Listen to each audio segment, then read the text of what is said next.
Doctor ക്യാൻസറിന്റെ warning signs എന്തൊക്കെയാണ് doctor? ഞാൻ വാർണിംഗ് സിഗ്നൽസ് പറയും. ഓക്കെ. എന്താ വെച്ചിട്ടുണ്ടെങ്കിൽ അത് നമുക്കൊരു സിഗ്നൽ തരാണ്. അതായത് നമ്മുടെ ശരീരത്തിലുള്ള ഏതെങ്കിലും അവയവത്തിൽ നിന്നുള്ള ബ്ലീഡിങ്, നവദ്വാരങ്ങളിൽ നിന്നുള്ള ഏതെങ്കിലും ഒരു പ്രത്യേകിച്ച് കാരണമില്ല, ഒരു ഇഞ്ചുറി ഒന്നുമില്ലാണ് പെട്ടെന്ന് ബ്ലീഡിങ് കാണുക. അതുപോലെ സ്ത്രീകളെ സംബന്ധിച്ചാണ് സ്തനത്തിലുണ്ടാകുന്ന മുഴകൾ, അത് വളരെ വേഗത്തിൽ വളരുക. അതുപോലെ ബ്ലഡ് സ്റ്റെയിൻഡ് ഡിസ്ചാർജ്, നിപ്പിളിൽ നിന്നുള്ള ഡിസ്ചാർജ്, പിന്നെ ഗർഭപാത്രത്തിൽ നിന്നാണ് ഒരു പഴുപ്പ് കലർന്ന സ്രവം, ബ്ലീഡിങ്.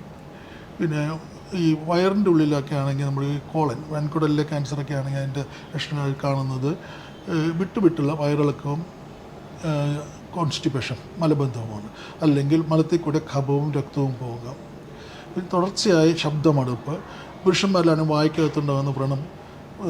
അത് ചിലപ്പോൾ തുടക്കത്തിലേ വേദന ഉണ്ടാവുകയില്ല. അപ്പോൾ വായ്ക്കകത്തുള്ള ചുവന്നതും വെളുത്തതുമായ പാടുകളുണ്ടെങ്കിൽ അത് ശ്രദ്ധിക്കണം. കൂടാതെ ദശ വളരുക, വായ്ക്കകത്ത് ദശ വളരുക, മോണയിൽ നിന്നുള്ള പഴുപ്പ് അല്ലെങ്കിൽ വരുന്നുണ്ടെങ്കിൽ അത് ശ്രദ്ധിക്കണം. അതുപോലെ തുടർച്ചയായ ശബ്ദമടുപ്പ്, ചുമ, വിട്ടുമാറാത്ത ചുമ, ആഹാരം കഴിക്കാനുള്ള പ്രയാസം, ഇതെല്ലാം നമുക്ക് ഇൻഫെക്ഷൻ ഉണ്ടെങ്കിലും ഇത്തരം ഇതിൽ കാണാം.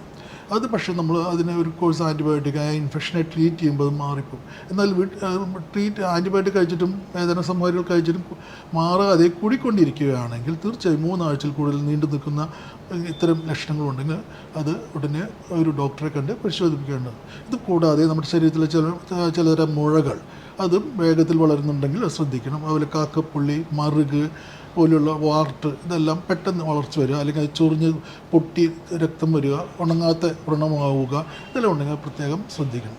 പിന്നെ ഒരു കാരണവുമില്ല വെയിറ്റ് ലോസ്, അതുപോലെ വിളർച്ച, ഭയങ്കര ക്ഷീണം, അതെല്ലാം ഒരു ക്യാൻസറിൻ്റെ ലക്ഷണങ്ങളായിട്ട് നമ്മൾ ശ്രദ്ധിക്കേണ്ട കാര്യങ്ങളാണ്.